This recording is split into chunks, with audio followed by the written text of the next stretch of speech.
घूम घूम बजावे के पड़ी। और रमेश भैया हाँ, सब घूम घूम ताली बजावे के पड़ी।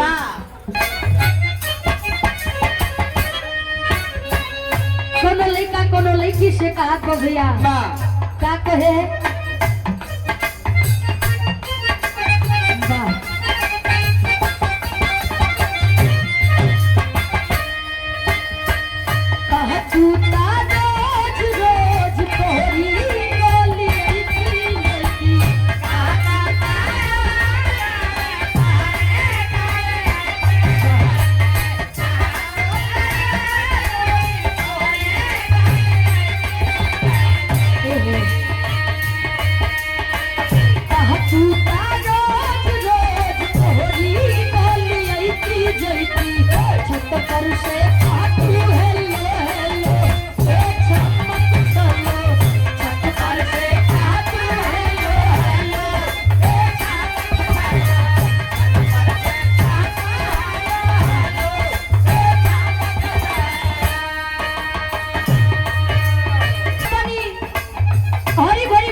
चली गई। यहाँ पे तो सब कोई दिखाई दे रहे हैं लेकिन वो बूढ़ी बुजुर्ग माँ नहीं दिख रही है। बड़ी दुख की बात है। यही के भाव में भैया कहना है गुरु जी लिखत है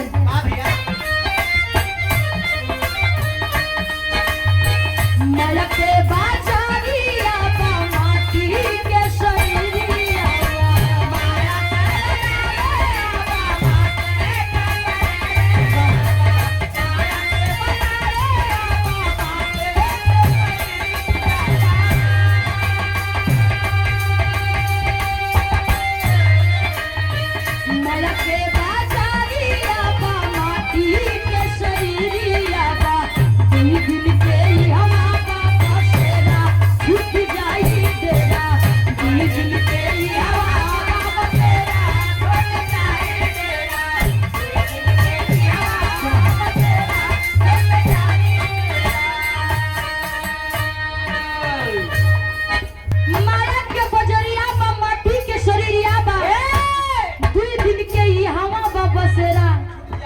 छूटी जाई डेरा।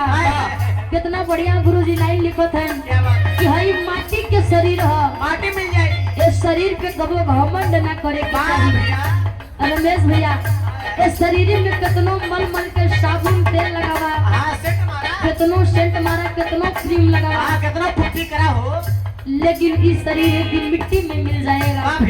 फिर चाहे जो हो चाहे राजा हो चाहे जो भी हो कोई भी जीव हो अंतरिक्ष के भाव में गुरु जी लिखते भैया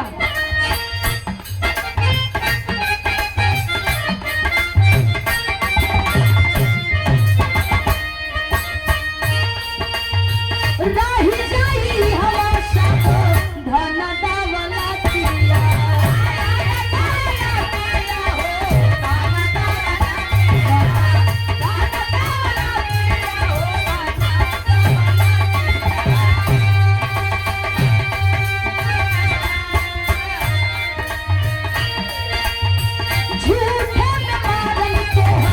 बाट देखो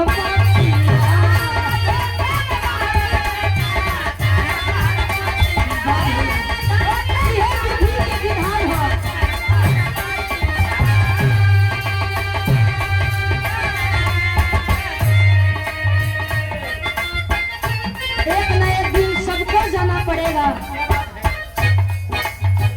जय भूषा सुनवा छूटी जाई नहीं हारा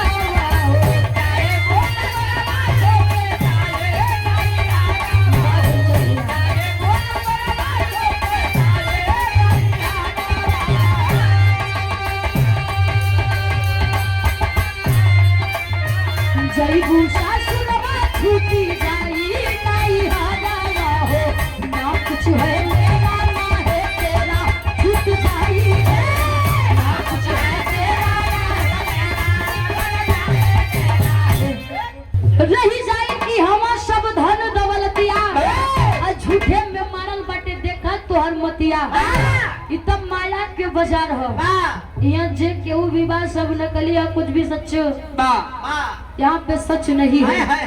जितना लोग है रिश्ता तो सब रखा थे लेकिन और रिश्ता के पीछे स्वार्थ रहता, उस रिश्ता के पीछे स्वार्थ छिपा रहता है। फिर अपना चाहे जो कोई हो, माई बाप, लड़का, बेटवा, बिटिया, एक अगर एक दूसरे से रिश्ता रखा हो चाहे सरवैनी हो, मैंने कुल बात छोड़ के तू सरवैनी पे टकबा भैया। अगर माई बाप लड़का के अपने बेटवा के पैदा करत है तो हूं में स्वार्थ बा।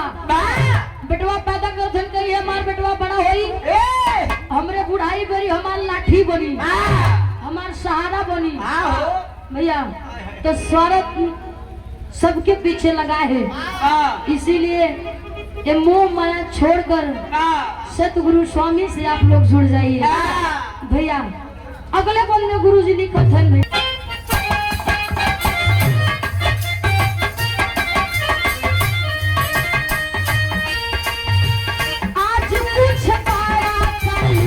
कुछ बन के लाई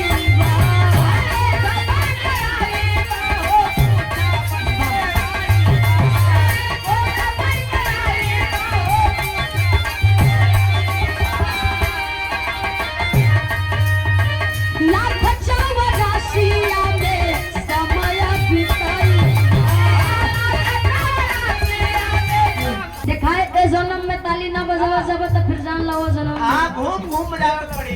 रमेश भैया सब घूम घूम ताली बजावे के पड़ी।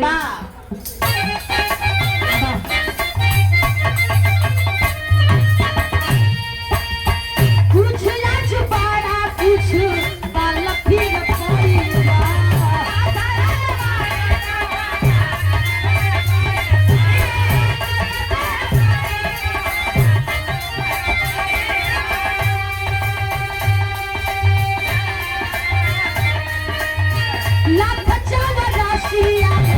समय बिताई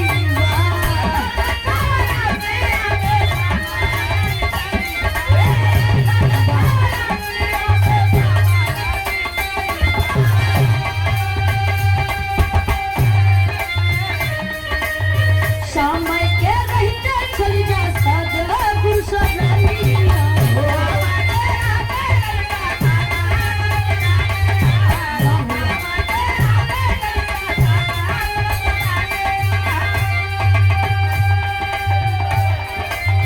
समय के रहते चली जा सदा गुरु शरणिया हो।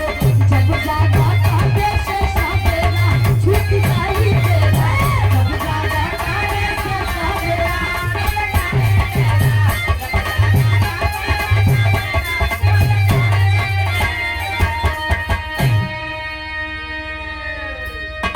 बाबूजी लोग बतावा थे कि स्वर्ग लोग ऊपर बा, हम कहते जिंदा जान न पाई अब मुर्दा लौट के आई ना, तो लोगन के पता कैसे चलत कि स्वर्ग लोग ऊपर बा। जहाँ तक हमार सोच बा नरक स्वर्ग कुली धरती पे बा। लोग बताते हैं 84 लाख योनि भटके के बाद ही मनुष्य के तन मिलत हो। अगर इतना भाग्य से मनुष्य के तन मिला बा तब लोग इस शरीर के इस जन्म के व्यर्थ ना करा। बाबूजी हम गाती शरीर 84 अंगुल के हो। आप लोग चाहें तो हम चैलेंज के साथ गाती अपने अंगुल से अपन शरीर नपा 84 अंगुल के शरीर निकली। छोट के लड़को नापी अपने हाथ से अपने अंगुल से तो के शरीर 84 अंगुल के हुई। बाबूजी ही से रहते जब तक धरती पे जिंदा है तो कुछ ऐसा काम करा ताकि जाए के बाद नाम अमर हो जाए, लोग याद करें कि केहू रहा। हम आज जहाँ तक सोच अगर दुआरे केहू 4 मनई झूठ के बखान दे कि बड़ा बढ़िया मनई रहे बेचारू आज इस दुनिया के छोड़ के चला गए। बड़ा अच्छा मनई रहे, बड़ा प्यार दुलार बड़ा सम्मान मिलता रहा तो समझ ला उहे स्वर्ग है।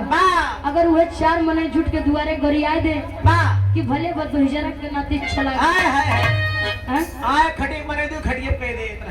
वाह, जैसे हमारे संतराम चाचा है अगर दुआरे 4 महीने झुट के गरिया दे रमेश भैया तो जान लो है नरक हो जाना। इसे आखिरी बंदे का ना भैया